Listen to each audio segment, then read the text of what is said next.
Hello students, welcome to the channel 0 to 1। तो आज की इस वीडियो में हम देखेंगे कि डेसिमल नंबर्स का एचसीएफ एंड एलसीएम कैसे निकाला जाता है। अगर आप इस चैनल पर नए हो तो मैं आपको बताना चाहूँगा कि इससे पहले हम लोग एचसीएफ एंड एलसीएम को सेपरेटली कवर कर चुके हैं कि नॉर्मल नंबर्स यानी कि इंटीजर्स के लिए कैसे कैलकुलेट करते हैं एचसीएफ एंड एलसीएम। इसके साथ साथ मैंने ये चीज़ भी कवर की थी कि फ्रैक्शनल नंबर्स का एचसीएफ एंड एलसीएम कैसे निकालते हैं। तो अगर आपको वह कॉन्सेप्ट सीखने हैं तो आप उन वीडियोस को जाकर भी देख सकते हैं। तो चलिए आज की वीडियो को स्टार्ट करते हैं जिसमें हम डेसिमल नंबर्स को देखेंगे। तो इससे पहले कि मैं आपको एग्जांपल बताऊं, मैं आपको एक जनरलाइज कॉन्सेप्ट समझा देता हूं, मेथड बता देता हूं कि आपको कैसा भी सवाल आए डेसिमल नंबर्स से रिलेटेड आप उसको कर पाओ। तो यहाँ पे मैंने 3 डेसिमल नंबर्स को कंसीडर किया है। पहला है 0.a, दूसरा है b.tp एंड तीसरा है c.h। तो अब इन नंबर्स में देखो कि पहले नंबर में डेसिमल के बाद एक नंबर है, ठीक है। दूसरे में डेसिमल के बाद 2 डिजिट्स हैं एंड तीसरे में डेसिमल के बाद एक ही डिजिट्स है, पर ये तीनों नंबर अपने आप में अलग अलग हैं। पहले में डेसिमल से पहले 0 है, इसमें 3 डिजिट्स हैं टोटल, इसमें 2 डिजिट्स हैं। तो आई होप कि आपको यहाँ पे डिफरेंस क्लियरली दिख रहा होगा और अब इससे आपको हर तरीके के सवाल बन जाएंगे क्योंकि यह मेथड जनरलाइज है। तो इन तीनों फ्रैक्शन के लिए हम मेथड देखते हैं कि कैसे निकालना है। तो स्टेप 1 में देखते हैं हम क्या है, adjust decimal at equal place value in each of the numbers. मतलब ये तीनों नंबर्स में अभी डेसिमल जो है वो अलग अलग प्लेस वैल्यू पर है, तो इस डेसिमल को एडजस्ट करो इक्वल प्लेस वैल्यू पे। मतलब डेसिमल के बाद हर नंबर में इक्वल डिजिट्स हों, ठीक है। तो जैसे कि यहाँ पे एक डिजिट है, यहाँ पे 2 डिजिट्स हैं डेसिमल के बाद और यहाँ पे भी एक डिजिट्स है। तो हम क्या कर सकते हैं, हम ये कर सकते हैं कि या तो डेसिमल के बाद तीनों में एक डिजिट बन जाए या तीनों में 2 डिजिट बन जाए। तो हमारे लिए क्या आसान है, हमारे लिए आसान यह है कि हम तीनों नंबर्स में डेसिमल के बाद 2 डिजिट्स ला दें। तो वह आसान इसलिए है क्योंकि यहाँ पे बस हमको 0 पुट करना रहेगा यहाँ पे। तो ये नंबर बन जाएगा 0.a0 और ये तो 2 डिजिट हैं ही तो इसमें कोई छेड़छाड़ करनी नहीं है। और इसमें बन जाएगा c.h0। अब ये चीज़ें आपको डेसिमल, अगर आपने डेसिमल से डील किया है तो आपको पता होंगे कि डेसिमल में कैसे डेसिमल को डील किया जाता है नंबर्स में सॉल्व करते समय। तो अगर आपको वो चीज़ें नहीं पता है कि कैसे इनको एडजस्ट करते हैं डेसिमल की प्लेस वैल्यू को, डेसिमल की प्लेस को नंबर्स में सॉल्व करते समय, तो आप कमेंट सेक्शन में लिखना, मैं उसके लिए एक अलग से वीडियोस बना दूंगा, उसमें आपको वो चीज़ें भी क्लियर हो जाएंगी। तो अभी मैं ये मान के चल रहा हूँ कि आपको डेसिमल का एडजस्टमेंट आता है। तो स्टेप 1 में क्या हो जाएगा, जब डेसिमल की एडजस्टमेंट हो जाएगी तो देखो ये नंबर बन जाएगा 0.a0, b.tp एंड c.h0, ठीक है। अब स्टेप 2 देखो, consider these numbers as integers and write them. अब क्या करना है, इन नंबर्स को इंटीजर हमको कंसीडर करके इनको लिखना है। इंटीजर कंसीडर करने का मतलब होता है ये डेसिमल को इग्नोर मार दो। तो जब हम डेसिमल को इग्नोर मारेंगे तो ये नंबर बन जाएगा 2 डिजिट का जो कि है a0, और यह नंबर बन जाएगा 3 डिजिट्स का जो कि है btp एंड ये बन जाएगा 3 डिजिट्स का ch0। तो स्टेप 3 में क्या है, now find HCF and LCM of these integers. मतलब अब जो ये इंटीजर्स बन गए इनका हमको एचसीएफ निकालना है और एलसीएम निकालना है। तो मान लेते हैं कि जिन जो इनका एचसीएफ आया है वो पीके आ गया और एलसीएम जो आया है वो एक्स वाई जी आ गया, ठीक है।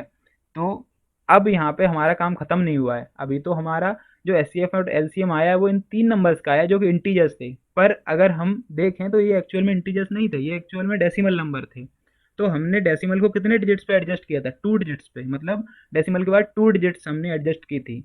तो अब इन नंबर्स में भी यही करना है कि 2 डिजिट के बाद 2 डिजिट से पहले डेसिमल लगाना है, मतलब डेसिमल के बाद 2 डिजिट होनी चाहिए। तो अब इसमें तो इनको चलो एडजस्ट करते, तो इसमें देखो पी के 2 ही डिजिट्स हैं तो मतलब पी से पहले यहाँ डेसिमल आ जाएगा। तो एस की जो फाइनल वैल्यू हो गई वो है 0.pk, और इसमें देखें तो ये x.yz हो जाएगी, x.yz। तो आई होप कि आपको ये कॉन्सेप्ट अच्छे से क्लियर हो गया होगा। पर अगर आपको थोड़ा बहुत डाउट है तो चलिए एग्जाम्पल में देखते हैं, वहाँ आपको क्लियर होंगी चीज़ें। तो देखो जो एग्जाम्पल है इसमें फिर से मैंने 3 नंबर्स को लिया है जो कि डेसिमल नंबर हैं। अब देखो सोल्यूशन पे बढ़ते हैं। तो सोल्यूशन में पहली स्टेप क्या थी, पहली स्टेप में हमको करना था कि जो डेसिमल है उसको एडजस्ट कर दो बराबर यानी कि इक्वल प्लेस वैल्यू पे। तो यहाँ पे तो ऑलरेडी देखो सब में डेसिमल के बाद सेम ही डिजिट है, मतलब एक ही डिजिट है, तो वो चीज़ करने की जरूरत नहीं है, हम डायरेक्ट यहाँ पे एज इट इज इनकी नंबर को लिख दिया। तो ये 1.2, 1.5, 2.4 एज इट इज आ गया, ठीक है।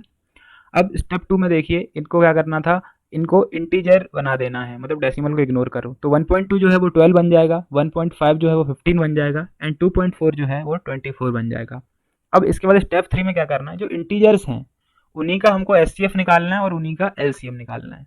तो अब 12, 15 एंड 24 का जो एचसीएफ आएगा वो 3 है और जो एलसीएम आएगा वो 120 है। ठीक है, तो अगर आपको यहाँ पे अब ये चीज़ समझ में नहीं आई कि एच सी एफ 3 कैसे आया या फिर एल सी एम 120 कैसे आया, तो यार ये चीज़ कैलकुलेट करना मैंने पिछले वीडियोस में सिखाया है। अगर आपको नहीं आता है तो वहाँ पे आप जाके देख सकते हो, यहाँ पर मैंने डायरेक्ट चीज़ों को रख दिया है। अगर मैं यहाँ पे आपको एक एक चीज़ कैलकुलेट करके बताऊंगा तो ये वीडियो भी इस कॉन्सेप्ट से भटक जाएगी और अलग चली जाएगी और थोड़ी बड़ी भी हो जाएगी लेंथ में। ठीक है, इसलिए मैंने डायरेक्ट आंसर्स लिख दिए हैं। तो अब देखो फाइनली आंसर्स क्या होंगे। अब देखो ये जो 3 और 120 आया है वो तो एचसीएफ और एलसीएम इन डिजिट्स का आया है, पर हमारा सवाल ये नहीं था कि 12, 15 एंड 24 का एचसीएफ निकालो। हमारा सवाल था 1.2, 1.5 एंड 2.4 का एचसीएफ एलसीएम निकालो। तो यहाँ पे क्या करेंगे, हम उतने ही डिजिट्स के पहले डेसिमल लगाएंगे जितने यहाँ पे हमने रीअरेंज करा था, यानी कि एडजस्ट करा था। तो यहाँ पे क्या हुआ कि एक डिजिट थी डेसिमल के बाद, तो यहाँ पे भी क्या करेंगे, डेसिमल के बाद सिर्फ एक डिजिट होनी चाहिए। ठीक है, तो जो 3 है वो 0.3 बन जाएगा और जो 120 है तो 120 में अभी क्या करना है, एक डिजिट होनी चाहिए डेसिमल के बाद, तो ये क्या हो जाएगा 12.0 हो जाएगा, मतलब इस जगह पे डेसिमल आ जाएगा। तो 12.0 लिखो या फिर 12 लिखो, बात एक ही है। तो हम ये कह सकते हैं कि जो हमारे फाइनल एचसीएफ और एलसीएम आए हैं वो है 0.3 एंड 12। ठीक है, चलो एक और एग्जाम्पल देखते हैं। तो यहाँ पे देखो 3 नंबर्स हैं फिर से। पहला नंबर है 0.24, दूसरा है 1.5 एंड तीसरा है 0.4। अब यहाँ पे देखो कि जो पहला नंबर है उसमें डेसिमल के बाद 2 डिजिट्स हैं, दूसरा नंबर उसमें डेसिमल के बाद 1 डिजिट है एंड तीसरे में भी 1 डिजिट है। तो अब हमारा रूल नंबर 1 यानी कि स्टेप नंबर 1 क्या कहती है मेथड में, कि सबको equal number of decimal places पे रखना है, मतलब डेसिमल को जो रखना है वो सब में बराबर प्लेस वैल्यू पे रखो। तो हमारे लिए आसान क्या है कि सब में डेसिमल के बाद 2 डिजिट्स बना दें। तो इसके लिए हमने क्या किया, 0.24 को तो 0.24 ही बना रहने दिया, बस इस 1.5 के आगे एक जीरो लगाया जिससे ये 1.50 बन गया एंड सिमिलरली 0.40 बन गया क्योंकि इसके आगे भी एक डेसिमल जीरो लगा दिया है। तो अब ये जनरलाइज हो गया कि डेसिमल के बाद 2 डिजिट्स हैं तीनों नंबर्स में। ठीक है, तो अब स्टेप 2 में क्या करना है कि इनको इंटीजर बना लो। तो 0.24 बन जाएगा 24, 1.50 बन जाएगा 150 एंड 0.40 बन जाएगा 40। तो अब इन तीनों नंबर का फिर से हमको एचसीएफ एंड एलसीएम निकालेंगे।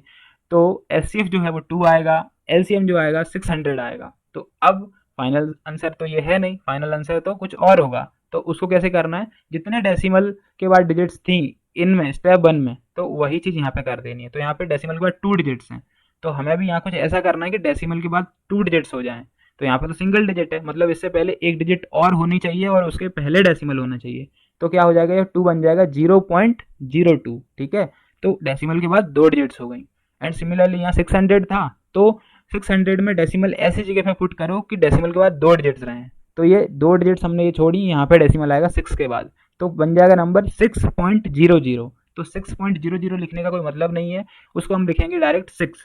तो फाइनल आंसर क्या हुआ, एचसीएफ की वैल्यू हुई 0.02 एंड एलसीएम जो आया वो 6। किसका, ये चीज़ें किसके लिए आई हैं, ये चीज़ें आई हैं 0.24, 1.5 एंड 0.4 के लिए। तो आई होप कि आपको डेसिमल नंबर का एचसीएफ एंड एलसीएम कैसे निकालते हैं ये चीज़ें क्लियर हो गई होंगी।